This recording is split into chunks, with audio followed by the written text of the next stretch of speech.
Arsenal achieved their sixth Champions League victory yesterday evening versus Girona, meaning they qualify out of the Champions League group stage in third, just behind Liverpool and Barcelona. Let's chat about how they did it, what went well, what went wrong, and some interesting news that happened just before the game. Let's get into it.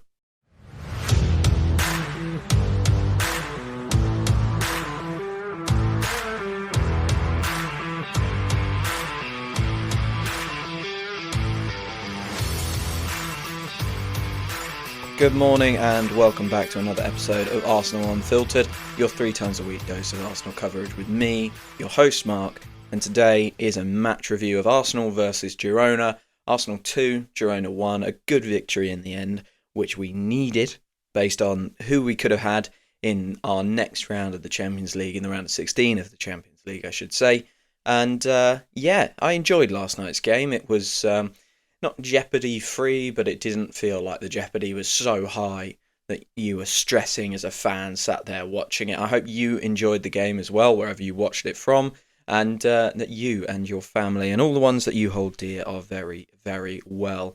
So it's a match review. There is no other place to start than the lineup, and there were some surprises in the lineup, wasn't there?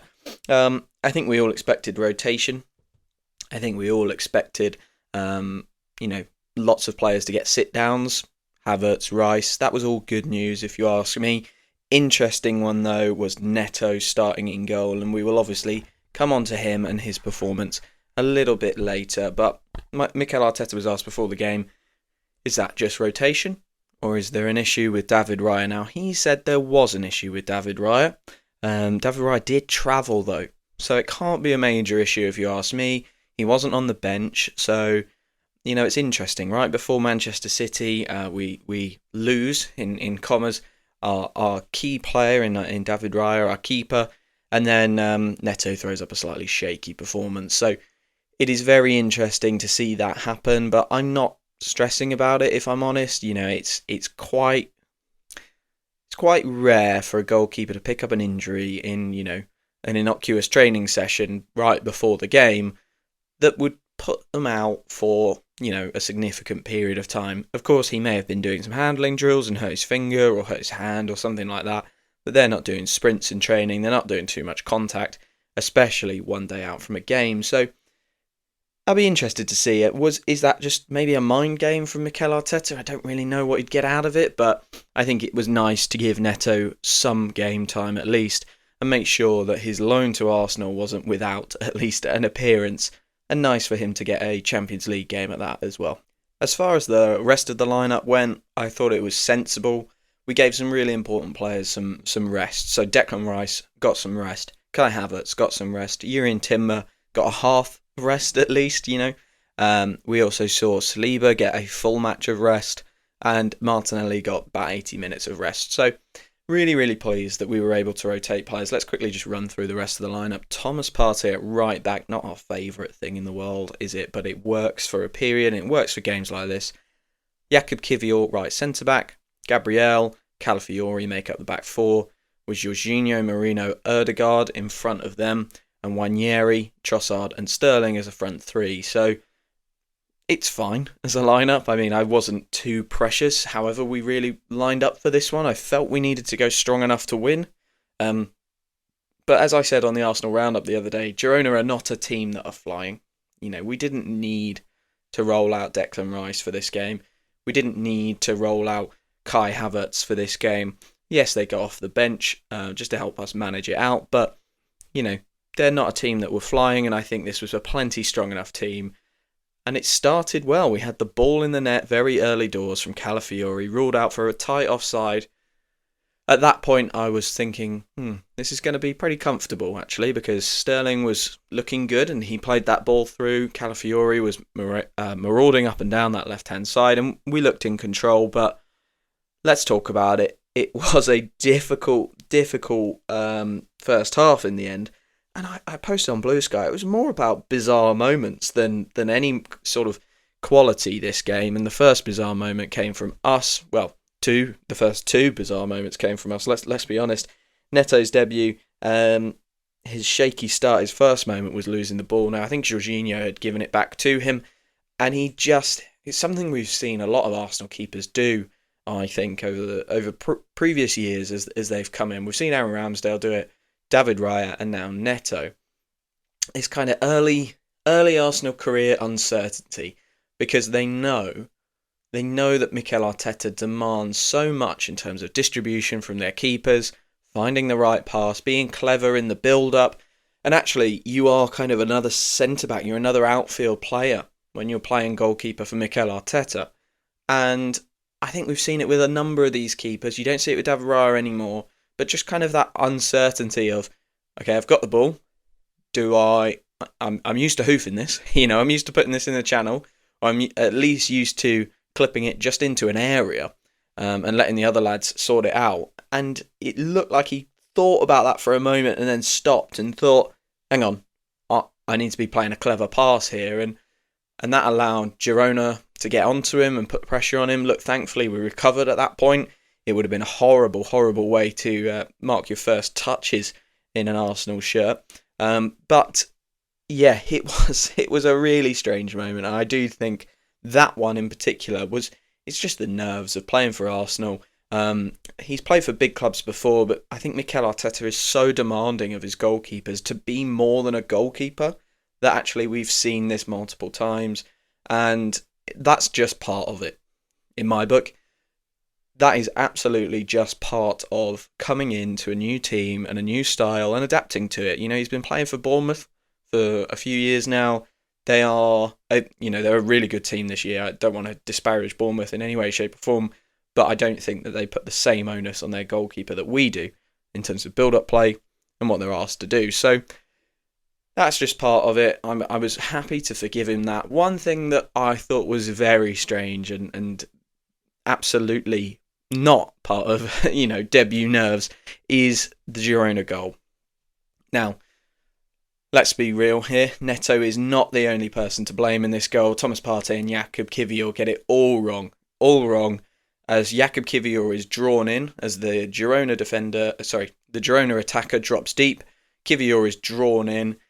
He doesn't need to go into that spot. He should be speaking to his midfielders, but he does go in, and he leaves a big space behind him. Now, I don't think he should have gone into that spot, but Thomas Partey also doesn't tuck in, doesn't kind of make any effort to cover that space. He actually kind of turns his back on his player at one point, and yeah, it doesn't look good. It's a simple through ball.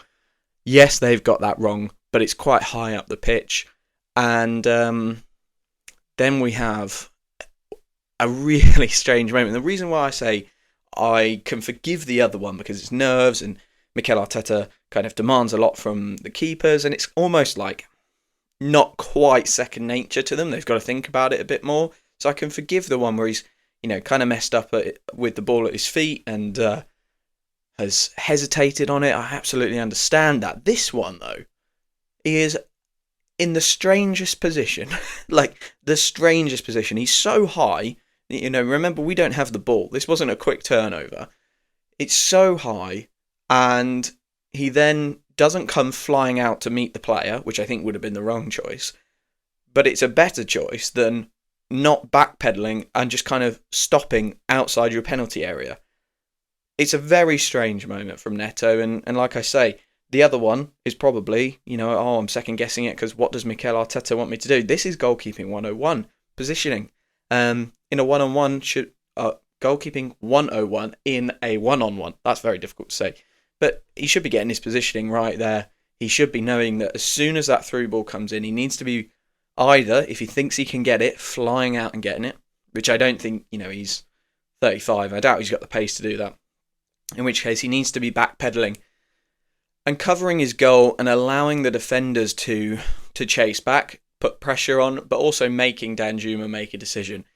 He actually makes this very easy for Danjuma. He's able to take a very, very early shot, and it's 1-0 to Girona, and it was one of those, oh dear.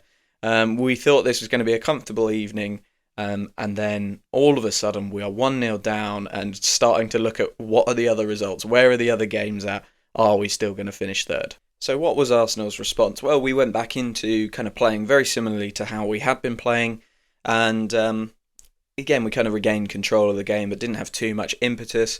to go and score. Luckily, again, I said this game was defined by bizarre moments rather than moments of quality.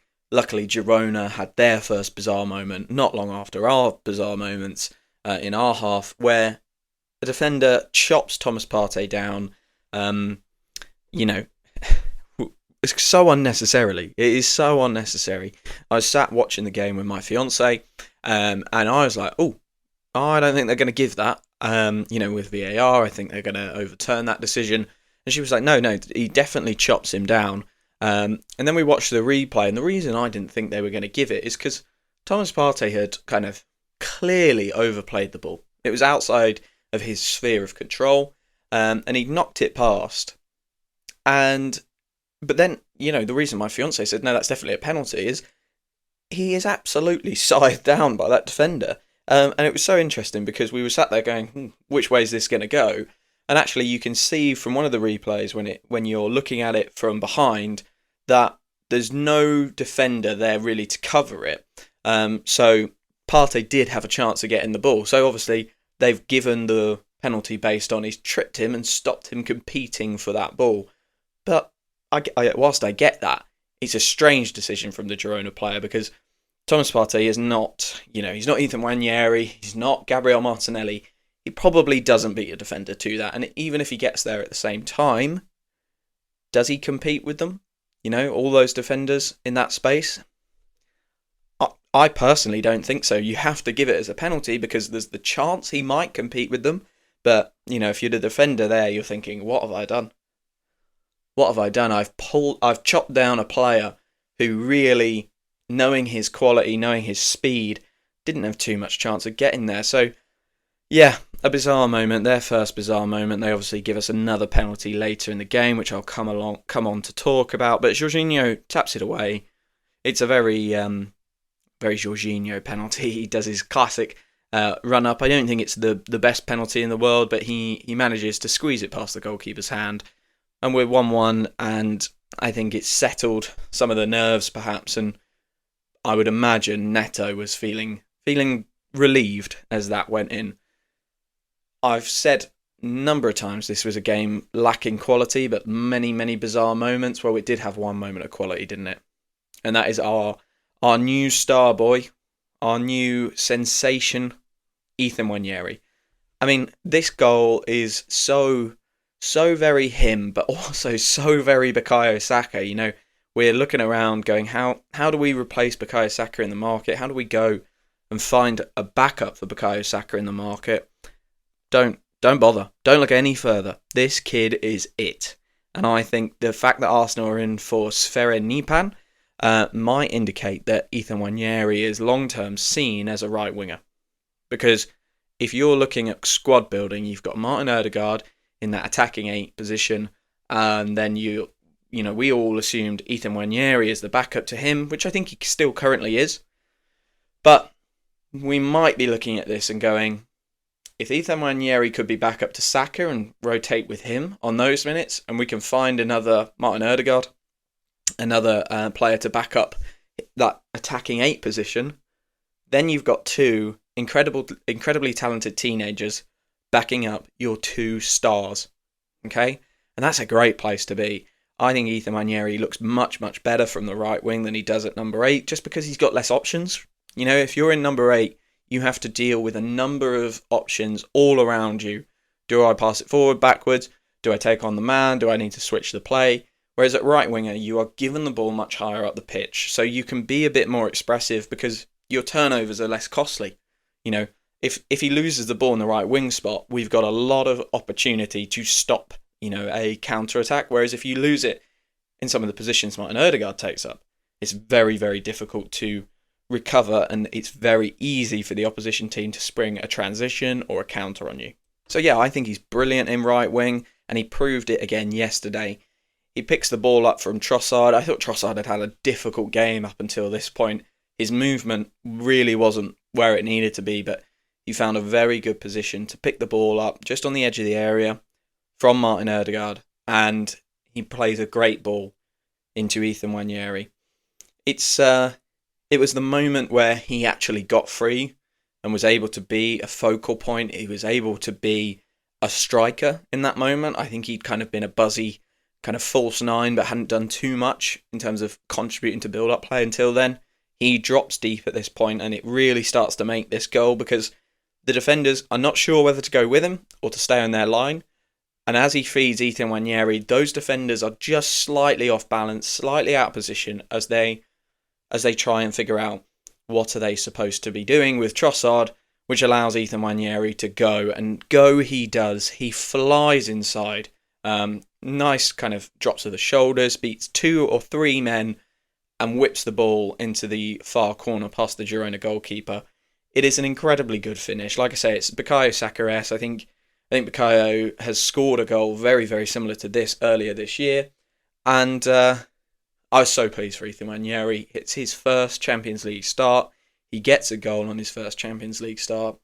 What a player we've got there. You know, in all the negativity of this year and all the disappointment and all the, injuries and refereeing scandal, the one shining light we can absolutely pin our hat on is Ethan Nwaneri and Miles Lewis-Skelly and their emergence as 2 teenagers to come and contribute so heavily into this first team. It's incredible. Really, really incredible. I just want to talk about Ethan just a little bit more because I genuinely think right now, with Bukayo Saka out, this kid is the best dribbler and the best finisher in the squad all at once at 17. 17 years old. I think he takes both of those spots in our squad as the best dribbler, best finisher, which is quite incredible. We've got Gabriel Martinelli, we've got Leandro Trossard, Martin Ødegaard, we've got real star players in the forward line. You might argue we don't have enough of them, fair enough. I would say that as well. However, we have Ethan Nwaneri who comfortably outperforms those guys in so many ways when it comes to dribbling and it comes to finishing. The thing I love about him, and it's why I made the comment about him playing in right wing, is from that position he can be so direct, and you can tell that that's what he wants to do. That is exactly what he wants to do. He just wants to pick the ball up and take on his man like he's playing in the playground or like he's playing a school game. And he just wants to drive and beat a man and make a chance, make something happen. And unfortunately, I compare him with Raheem Sterling on the other side, who at best is ineffective and at worst is slow and lethargic and is not contributing. You look just across the pitch to the other Arsenal winger in Ethan Nwaneri and you go, that is a guy who gets the ball and knows what he wants to do with it straight away. There's no hesitation. There's no thinking, okay? I see Raheem Sterling and sometimes Gabriel Martinelli, let's be fair. I see those guys and I see them get the ball, stand their man up and go, okay, am I going to try and shift him left or right or left or right? Whereas Ethan Nwaneri goes, I've got the ball, I'm going left, okay? Or I'm going right. You try and stop me, and if you stop me, fair enough. But this is the way I'm going. He is decisive, and at 17, to be doing that, when you compare with some of the other players in our team, and be doing it effectively, by the way, he's not just going, I'm going right and losing the ball all the time. He's going right or left and beating players, and he has a goldfish memory. That's what you say you need as a striker a lot, right? Have a goldfish memory, because if you miss a chance, you need to be ready to take the next one, to be ready and just hit the next one and not dwell on a missed chance. Well, Ethan Nwaneri has that for dribbles and beating men. If he loses the ball, the next time he's still going to go for them. And I think he's brilliant, and we shouldn't, in the midst of the misery of this year, we shouldn't forget how brilliant it is that these players have come through and what a good job Per Mertesacker, Mikel Arteta and the whole coaching squad have done to bring these guys through. Just to wrap up the game, we had a pretty tame start to the second half. It fired up in the final moments as Girona had a goal disallowed, and that was a really worrying moment because that really could have changed our opponents for the round of 16 quite significantly. And then, of course, we got a second penalty. I say Girona had their second bizarre moment. It almost looked like this defender was trying to play basketball. A very strange flap of the hand at the ball, and it was a clear penalty, much clearer than the other one. And the Arsenal squad did for Raheem Sterling what they'd done for Kai Havertz all those months ago, probably 18, 19 months ago now, and gave him the penalty, the opportunity to score a goal and feel better, get back on some form. That didn't happen. Raheem Sterling took a pretty poor penalty, and the Girona goalkeeper saved it. I don't know if I feel for him. A lot of people say they feel for him. A lot of people yesterday were saying, I thought he had a better game, so, fair enough, give him the penalty.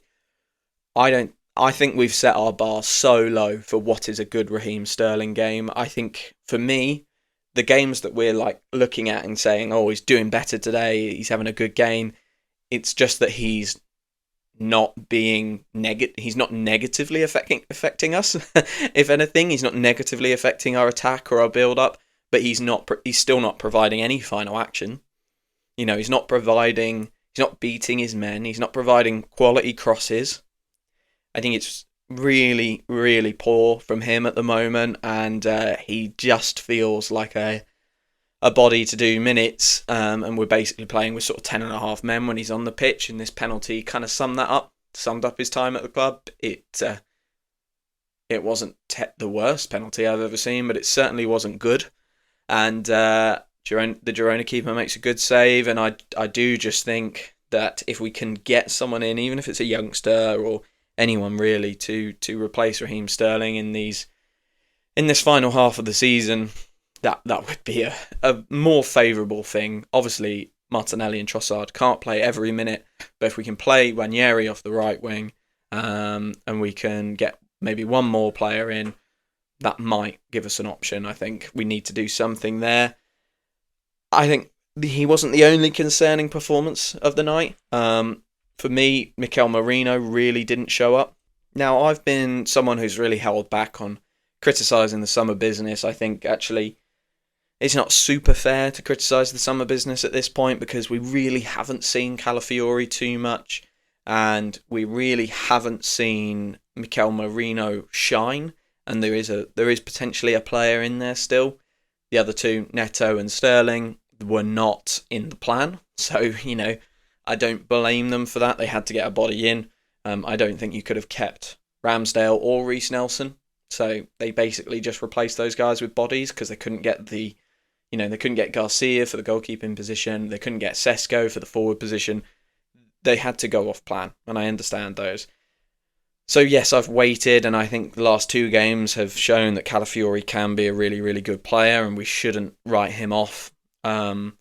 But Mikel Merino last night, this was the first night where I watched him and I went, you're leaving me a little bit stale here. And I think he has been unfairly criticised, because what we want in that position, what Arsenal fans really want to see, is a player who is like Martin Ødegaard, but on the other side. And we want attacking football, and we think, we signed Declan Rice to play 6, let's put him in there, let's play Declan Rice as 6. He will be a safety blanket to 2 attacking 8s. And I don't think Mikel Arteta sees it like that. He still sees that left 8 as an off-the-ball position and signed Mikel Merino. So Mikel Merino has been judged, I guess unfairly at times, against what Arsenal fans would like him to be versus what Mikel Arteta brought him for, which I think is a really important point. However, last night he was still putting himself into duels. He was still, working hard, all of that sort of stuff, and he was in and around it. That's what I'd say. He was in and around it. And look, he is a good substitute for Declan Rice in the sense that he is big, he is physical, but I'm just starting to, maybe it's Declan Rice coming into so much form, right? But I was willing to give him so much time, but I'm starting to see a real on-the-ball deficiency. That's what I'm going to call it, an on-the-ball deficiency, because I just don't think, and this is an eye test, I haven't looked at the stats, I don't think he provides us enough on the ball. He gets into a lot of duels and competes for a lot of stuff, absolutely. And I like that about him. Can't say that he's not a player, he's a player that doesn't work hard or anything like that. You can't say that about him. But he just is starting to leave me a bit stale. And I thought actually yesterday, what an opportunity for him to go and prove himself a little bit. Because ideally, Mikel Arteta leaves Declan Rice on the bench. Okay, he's got Jorginho, Ødegaard around him. He's got Gabriel behind him, Calafiori on his left. He actually, he's got Trossard in front of him. he's got strong players in there against a team that you think we should go and beat these guys quite comfortably. I thought it was an opportunity for him to say, okay, actually, I'm going to take this game really seriously. I'm going to really, because I've not got as many minutes in my legs. I'm going to be the star of this game. I'm going to make things happen. And he just never really got going. And I'm worried about that one now. I really am, because he needs to be in a position where if Declan Rice isn't fit or we don't have another left 8 option, he needs to be that guy to come in and score goals from that spot. He needs to be the guy who comes in and influences the game on the ball. On the ball. That's where my concern is. So I'm going to keep an eye on that one moving forward. I hope I'm wrong, but I'm at the point now where I'm more and more convinced by Calafiori and less convinced by Mikel Merino. So that's it. That's the game. That is a 2-1 victory. I'm going to have a little break, and when we come back, we're going to discuss what that means for us in the Champions League, our draw, our potential next opponents, but also chat about that Ollie Watkins bid that went in just before the game. Hello guys, I just want to interrupt this match review podcast and say a massive thank you for listening to Arsenal Unfiltered. This one is a match review podcast where we go over how games went and what games mean for us, but I also do the Arsenal Roundup, which is my news show where I cover everything else going on around the club. I just want to say thank you as always for listening today, and if you like this podcast, please subscribe and leave me a review. I would really, really appreciate it. Thank you very much. Welcome back to part 2 of this match review podcast. You heard in the first half, how did we get it done? How did we get our 2-1 victory over Girona? Now we're going to chat a little bit about what it means. What it means is we came third, joint on points with Barcelona, just behind Liverpool, who lost in their final match day. So it ended up being a far tighter top 3. We were on 19 points with Barcelona, 2 goal difference points behind them, and 2 points behind Liverpool, who came first, who I think they won 7, lost 1, we won 6, drew 1, lost 1. So very tight at the top, and those 3 teams, along with Inter Milan, were really the standout performers, I think, of this group stage. Someone who wasn't a standout performer of this group stage was obviously Manchester City, who squeaked in. They beat Club Brugge 3-1, but they were 1-0 down at half-time and heading out of the competition at that point. They will not go through to the round of 16. They will go through to the playoff. And of course, this is a new format. I just want to say I've really enjoyed this kind of new group stage. I felt like every game is a bit more of a spectacle. Even last night we saw Girona really get up for it. They had some fantastic performances in the likes of Danjuma, etc. And, it felt like a big game for them. It felt like a final for them playing off against us. And I don't think you used to get that when it was kind of 2 games against each team. I like this kind of one-off, let's have a big bang game. And I don't think we needed 8 games. I think having the group stage go on this long and having this much football is probably a bit too much.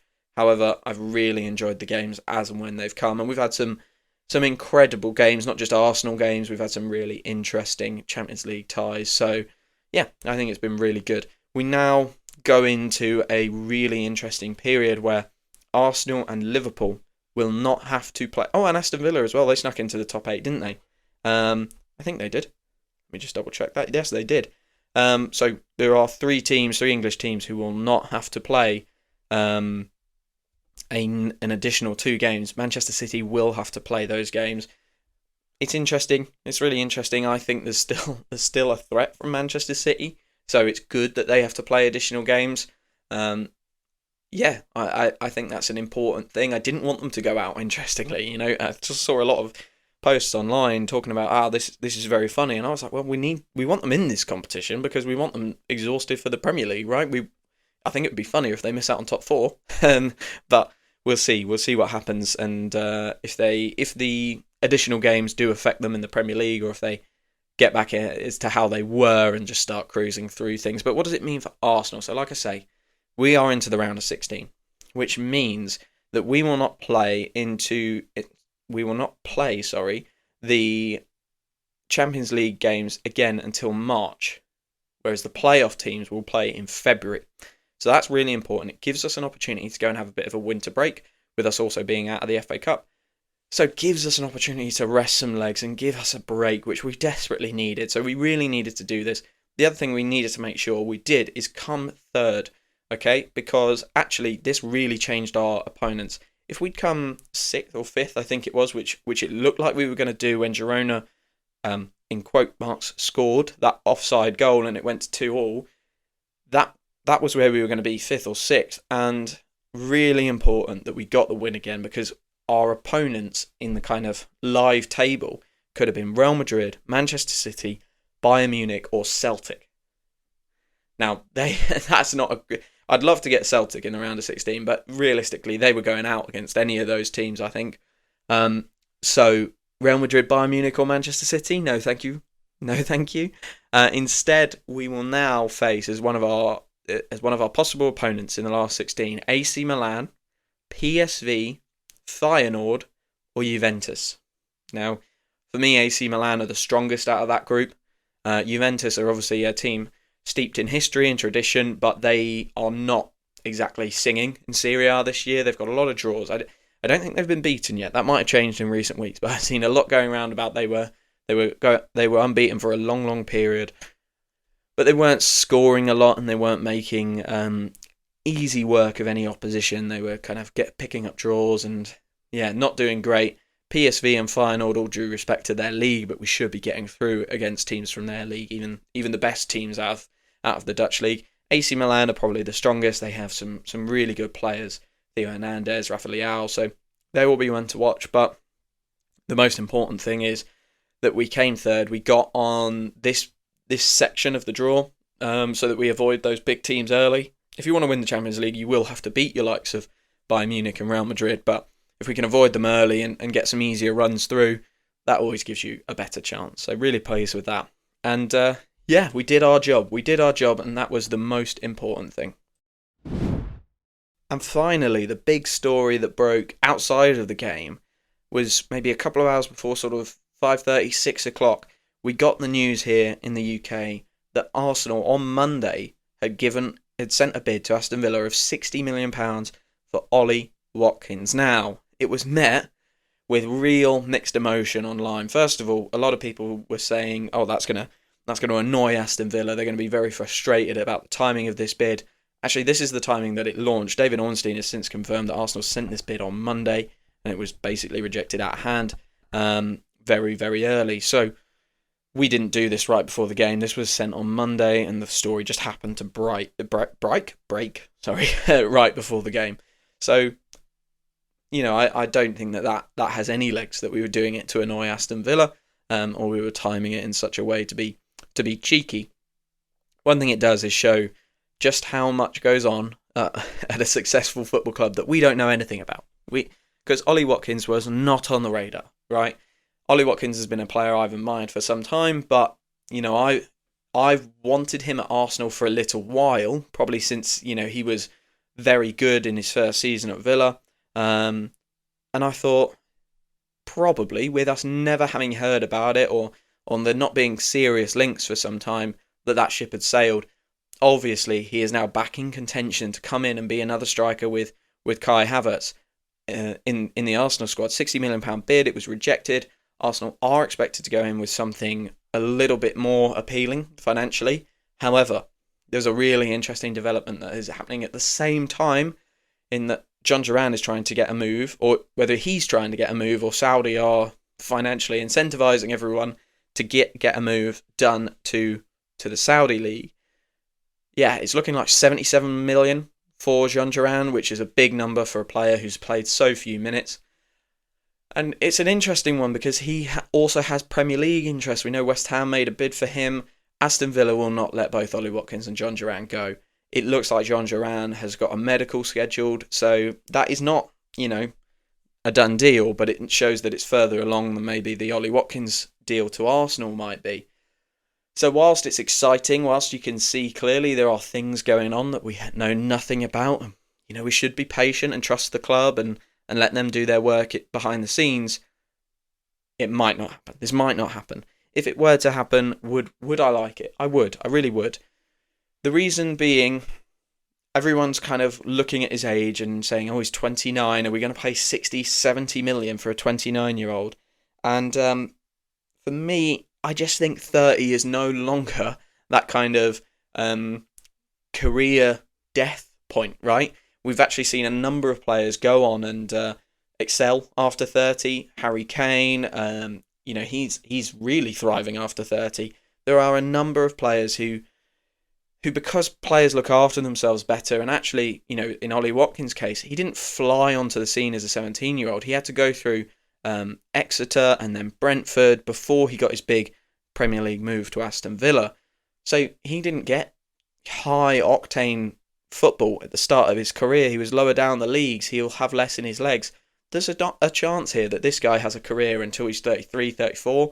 So for a contract, would we sign him for a contract? I think we would. He's British. He'll fit in, I think. He's an Arsenal fan. And he'll score goals. He will score goals, and that's what we need. And, I think I've seen him play off the left as well. So he's versatile. He's much more than just his pace. It's a win-now signing, isn't it? It's not one for the future. My only reservation is, would that mean a Sesko deal is impossible? Now, we don't know. We might have heard directly from Sesko's club that actually they're not going to sell him. Okay, we are just not going to sell him to you. He's here with us. Maybe he's got an agreement to go to Real Madrid in a few years or whatever, and actually he doesn't want to come to London or all those things. We don't know that something like that hasn't happened. It could have happened. Okay, so this might be a move, a pivot to somewhere else that they like another player, and they're just saying, okay, we're going to reallocate that budget. If that's not the case, and actually Sesko is still available to us, and we spend money on Watkins that stops us going for Sesko, that worries me. If we get both Watkins and Sesko, and the plan is that Watkins will play off, one of the wings at times, that's more intriguing. But I can't see that being the case. I was speaking about that with my friend Rohan last night after the game, and then I was reflecting on I'd love him to be that role, to take the Trossard role in the squad, but actually, is Ollie Watkins going to come for that? I don't know. It's a strange one. We don't know. We don't know what's going on. Me personally, I'd like it as a signing. That's where I'm at with it. I would like it as a signing, as long as it's the right number. I don't want us to go crazy, but I think 60, 65 million feels about right. And listen, if we spend 60, 65 million on him and he comes in and scores 20 goals next year, everyone will forget the price immediately. The price will not matter. And I think we've seen that with Kai Havertz, right? 65 million quid. We weren't sure about him. He's come in. He's got 14 goals last year, 14 goals this year. He has a goal or an assist every kind of other game. We've forgotten about the price. 60 million down the drain. Not so much. So I like the bid. Do I see it materialising? Well, I can see it in the world where John Duran doesn't go to Saudi, but that looks pretty far down the line. Okay? Ollie Watkins is an Arsenal fan. I can see him pushing for this move, and Aston Villa have a player ready to go in the backup and ready to work with him. And they also want João Felix, by the way, so they might be looking to fund that move. So who knows? But I think if John Duran does go to Saudi, that is it. Curtains for Ollie Watkins to Arsenal. They are not going to sell him in January if that happens, and I don't see us going back in for him in the summer, because I think we'll go again for Sesko, as long as he hasn't said, I don't want to move to London. Okay, I'm going to leave it there. A strange game last night, defined more by bizarre moments rather than quality, but we got the job done. That's what we needed to do. We have secured ourselves a break. We've secured ourselves some games off, and we have also secured ourselves a much, much more favourable draw by winning last night than drawing or losing. Let's see how Ollie Watkins, that story plays out. Let's see really whether we get anything. I'm sat here on the 30th of January. Let's see if we get anything done in the final few days. I just want to say thank you so much for listening. As always, it means a lot. If you liked this episode of Arsenal Unfiltered or any episode, please consider subscribing and leaving a review. It really, really helps. And yeah, thank you for following. Thank you for listening. And I will speak to you very, very soon.